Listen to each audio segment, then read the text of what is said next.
Hey friends, I'm Otis Gibbs, and this is my buddy Kenny Vaughan. He's going to talk about the many innovations of Leo Fender. There's a book out that everyone who is into Leo Fender should read. It's called The Birth of Loud. And this guy wrote an amazing book. The cool part about the whole book is Leo Fender, Paul Bigsby, and Les Paul were hanging out together, talking about how to make an electric guitar, how to get the sound better, how can we improve the electric and amps and all that stuff. Before they were even making the things, they were talking about it. And Paul, made his stuff in his garage, and he was the only guy that worked on it. That's why he made so few instruments. He made less than 100 electric guitars in his life.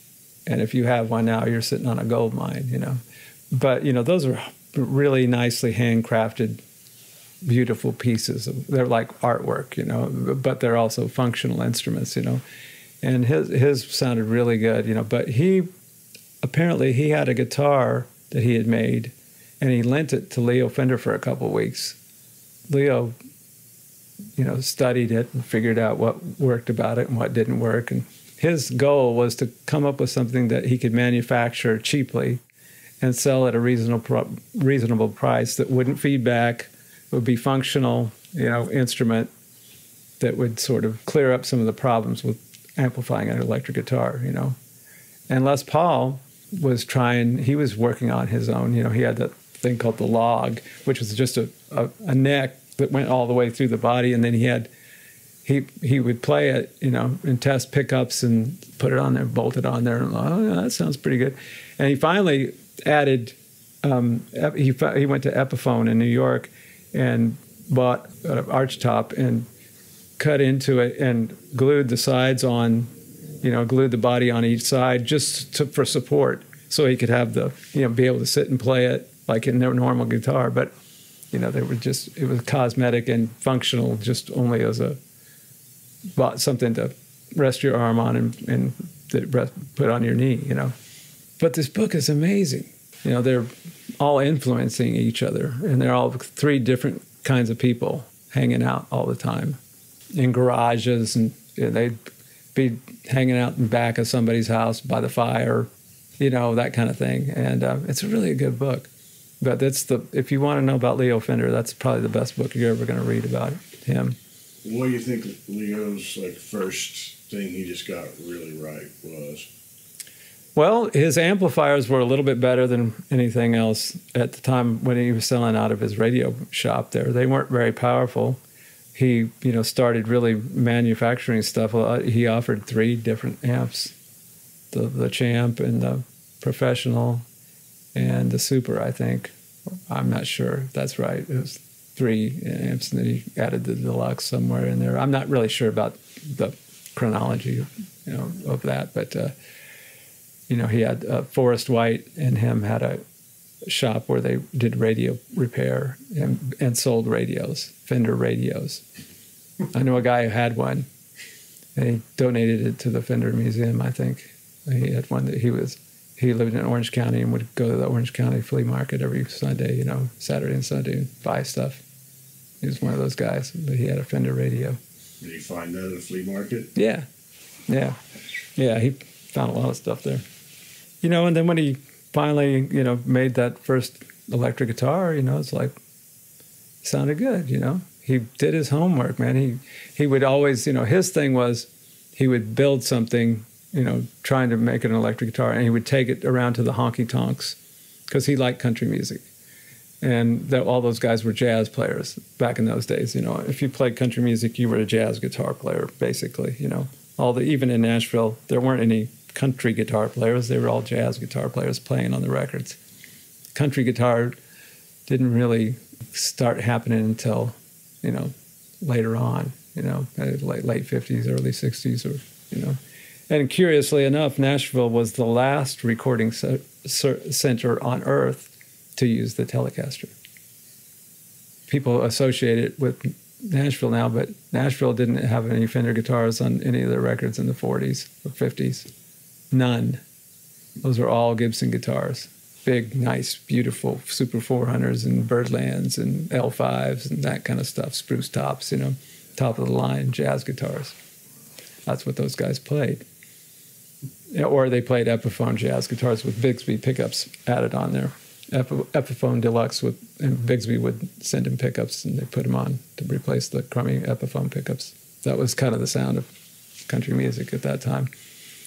And, you know, L.A. was using the Tele way before we did. London was. New York was. We were the last guys. And I think the first really big hit was Harold Bradley had a Jazz Master. And it was the Elvis Presley recording session of Little Sister. And Hank Garland was on the date, and he borrowed Harold's Jazz Master to play that song because, you know, Hank Garland wasn't going to buy a Fender guitar. That's a kid's thing. That's a toy. You know, he's got his Gibson guitars, you know. Why would a good guitar player want to lower themselves to play some inferior instrument, you know? A bolt-on neck? Yeah, right. You know, yeah, you know, I can see where they were coming from. They were the big guys that were playing on it. Grady Martin, you know, and Hank Garland. Those were the two. Grady Martin was the Babe Ruth of Nashville guitar players. You know, he was the greatest. Hank was probably a better jazz player, but Grady was a better studio player. I think El Paso is take one. There's on El Paso. What do you have? You have 3 singers. You have acoustic guitar rhythm, acoustic guitar lead, and an upright bass. That's all that's on the record. But Grady Martin made that record, man. Who knows how he did that? What a genius. It's insane. For me, Fender, you know, like a Fender Bassman with 2 12-inch JBLs in a closed back cabinet, or the Fender Dual Showman with 2 JBLs in a closed back cabinet are the sounds of surf music. That's it. That's all those records were made on a brown face or blonde Fender amps. They didn't even have the black face yet when they made those records. And so it was the Fender standalone reverb unit and a closed back cabinet with JBLs and either a Bassman or a Dual Showman, you know. And that is the sound of surf music. Southern California, they all had Fender amps. None of those guys had anything but Fender amps and Fender guitars. And that's the sound of it, man. I love that sound. I have one of those just in case I ever get called to play surf music. You know? I've had it for a long time, but you know, I keep it around with the JBLs. I mean, I wouldn't use it otherwise, you know, unless I was playing surf music. But man, that's the sound, you know. Yeah, so in the studio, I like my Princetons. I have a bunch of Princetons that I like. Princeton reverbs, you know. I've got a brown face Princeton. I like those a lot for the studio. That circuit really sounds good in this, and you can get a lot of different variety out of it. And the deluxe reverb's really good. Do you have a 10-inch speaker in your Princetons? I have one with a 12, and the other 2 have. The other 3 have 10s. And Todd Sharp over at Nashville Amp Service talked me into putting the 12 in there. I said, go ahead. You know, it's not a collectible amp. It's a early 70s silver-faced Princeton. And I said, yeah, man. And I was amazed at how little difference it made. I'm glad I did it, but I didn't really notice much of a difference. You know, it's like negligible, really. Like I can pick one up blind, you know, not even, you just put all 3 of my silver ones in a pile and just pick one up and go to a session. Doesn't matter which one I take, 12 or 10, or they all sound the same to me. But those are really good. And of course, I don't own a Tweed Deluxe, but I'd like to. They're so expensive, man. Jeez. That's probably my favorite one, you know, it's probably the best one for recording. And I have, what else do I have? I'm really into the Vibrolux reverbs on stage. Those are the best for me. For what I do, that's my favorite on stage amp. I have a silver face one I've had for 30 years. Hard to beat. Yeah. I have one of the transitional Princetons. It's like the Tuxedo 63. It's got the I got with the white knobs and the black. My main one. That's a good one, man. It's a fun one. Yeah. I like those non-reverb. Yeah, those are great amps, man. What about your guitars, your Fender guitars? You have like a favorite Tele or a favorite Strat of yours that you own? Well, quite strangely enough, my favorite Strat is a 84. I have an 83 and an 84. I like them both. Squire. Those are the 2 years that collectors go after, the 83 and the 84 Squire. And what happened was Fender was putting stuff out of Japan, and they called it Squire, but they actually, for those 2 years, they were heavily involved with the production of the instruments. So they're basically exact repros of a late 60s, early 70s Strat. I mean, it's dead on. I mean, and the neck pockets are really tight, so the tilt adjustment works perfectly, you know, that everybody doesn't like, but on those, it works flawlessly. I mean, it's so nice to be able to just stick a little wrench in there and get your neck angle just right, and not have to take your guitar apart and put a shim in there and guess if it's going to be right or not, and put it back together. Oh, not quite. Maybe let's take the shim down a little. You don't have to do that, you know. It's a great invention. The problem with the tilt adjust on Fenders was their quality control had fallen so low by the time they had that available in the early 70s that the neck pockets were too loose. The neck had too much room to slide around in there, but the Japanese guys were so diligent that they made perfect neck pockets. You know, they're absolutely dead on, man. You could unscrew it, it probably wouldn't come out. You know, I mean, it's just so tight. It's amazing. So these guitars were made in 83, 84. I've got an 83 and an 84. They're identical, basically. The 83 has I put some Fender noiseless pickups in it to help out on recording sessions where there's a lot of RF in the room. You know, sometimes Nashville studios are really noisy, and if you don't have hum canceling pickups, it's a problem. And it kind of got rid of that problem. I like those guitars; they're really good. So it's weird that my favorite Strats made in Japan, you know. But you know, I don't really like the other Squires that those 2 years are the ones that you want. How about Tele? Your favorite Teles? Oh, I have a lot of them. I don't really have a particular favorite one. Yeah. Not one that you're emotionally attached to? No, not really. I'm too old for that. How many Teles do you own? I don't know. There's one that I really like a lot. I think it's a 71 thin line. That's a guy found at a pawn shop in Mississippi. And that somebody put a bunch of early 80s decoupage clippings out of newspapers on it. It was pretty cool. And they painted the pickguard purple. But it just kind of, you know, it had that pearloid pickguard. Well, they painted over it in purple, but you can still see all the pearloid. It's just kind of purplish now. And this decoupage all over all kinds of cool clippings from looks like about 1982, but it's a 71. It sounds really good. It has those ceramic magnet pickups that they were using at the time. I really like those things. Get that Jimi Hendrix Woodstock sound, because he had ceramic pickups on that guitar. They played at Woodstock, you know. I think they started using them in '69. I'm not sure about that, but I think that's when they switched to ceramic. They did that for a while. But I like that sound. It's really cool. I mean, you can't say enough about his innovations. I mean, the guy comes out with the Esquire, and then the Tele. You know, he called it the Broadcaster for a second, and then it was a copyright infringement. He had to come up with a new name. And for a while, he didn't have a name. A couple of months there, he just put Fender. He cut the Telecaster off the decal and just put Fender on there. And then he comes up with the Stratocaster. Well, first he comes up with the P bass. Come on, you know.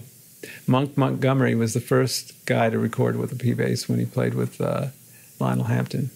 Lionel Hampton heard about this instrument and went and bought one from Fender, right? And Monk was his bass player, and he goes back to rehearsal and says, don't bring your bass to the gig anymore. This is what I want you to play. And Monk's like, what am I going to do with that thing, man?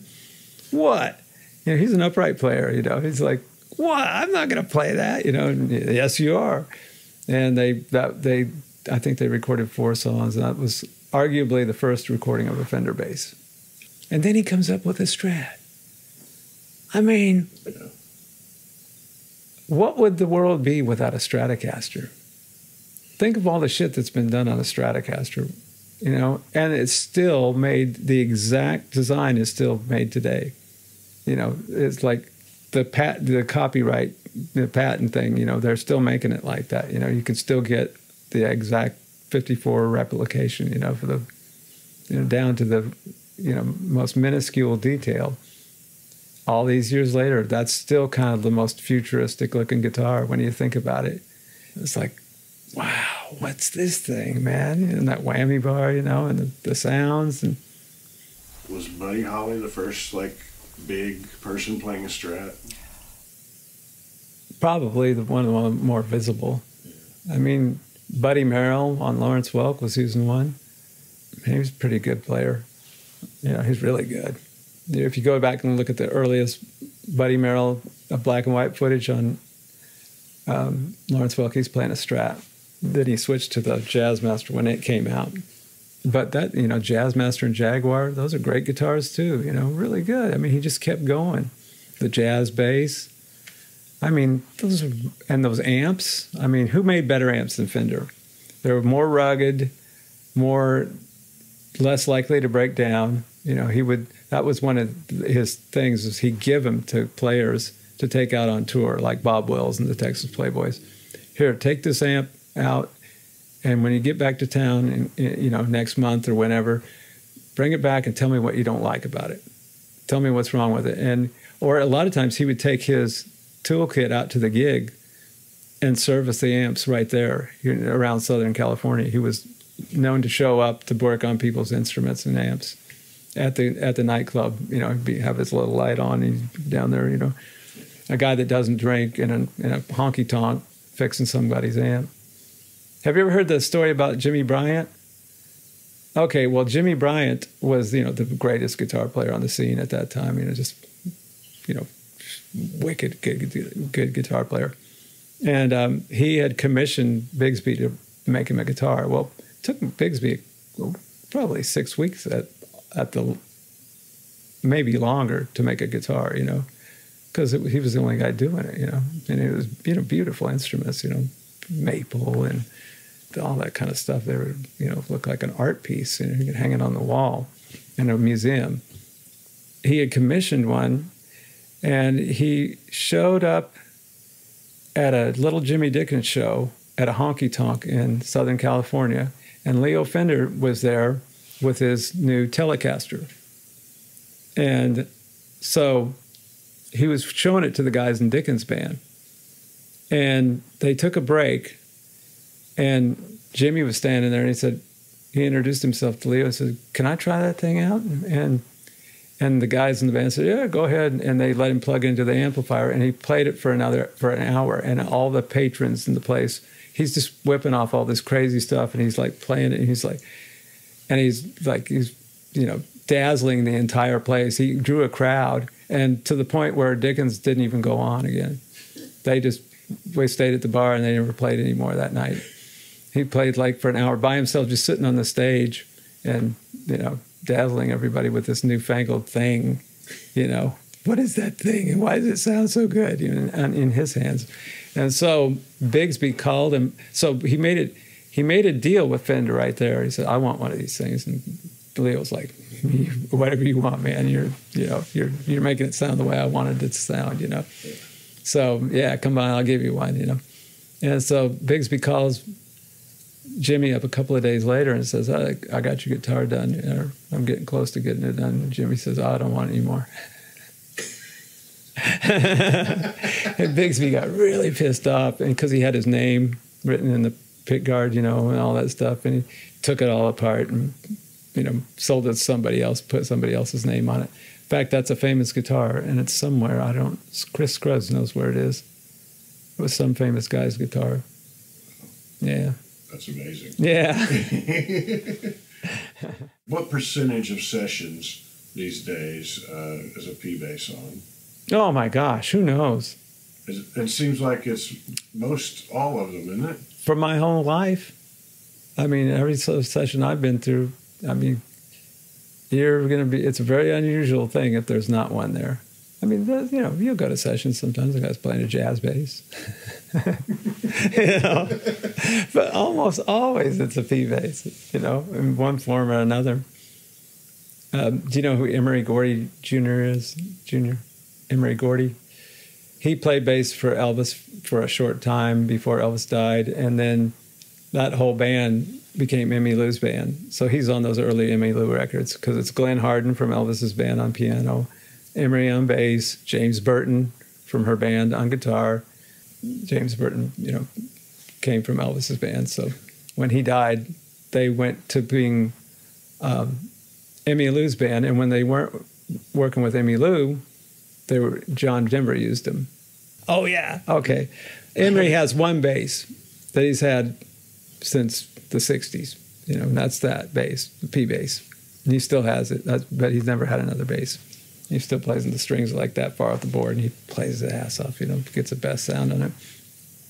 And he said that when they were working with Elvis, they were working in Vegas, and they were all living in L.A., and they would all get up early in the morning and fly to L.A. and do sessions, and then fly back and play the show that night. And Elvis eventually put a stop to it because they were afraid that somebody wasn't going to make it back. But they did that for quite a while. And he said that this Japanese guys would come around from Yamaha, and they would have white coats on and clipboards, and they would bring these basses for Emery to try out. They book a room at SIR, and they'd have it catered, and refreshments and food and stuff. And they want these guys to come in and play the instruments and tell them what they liked about it, what they didn't like about it. So it was Emery and Joe Osborne and bass players like that were working in L.A. said they'd show up and, then they'd go back to Japan, and 6 months later they'd come back and do it again. And they'd all be, okay, yeah, sure, we'll go down there. Have some free food and play the basses. And he said this went on for a while. He said they were asking the wrong guys. We were all old session players, And he said the last time they came in, they opened up the case. He said it was a P bass. It said Yamaha on it. Slightly different look, but basically that's what it was. And he laughed. He said they should have got some young guys to, instead of us old session player dudes, that we didn't know anything but a P bass, That's what, I thought that was a funny story.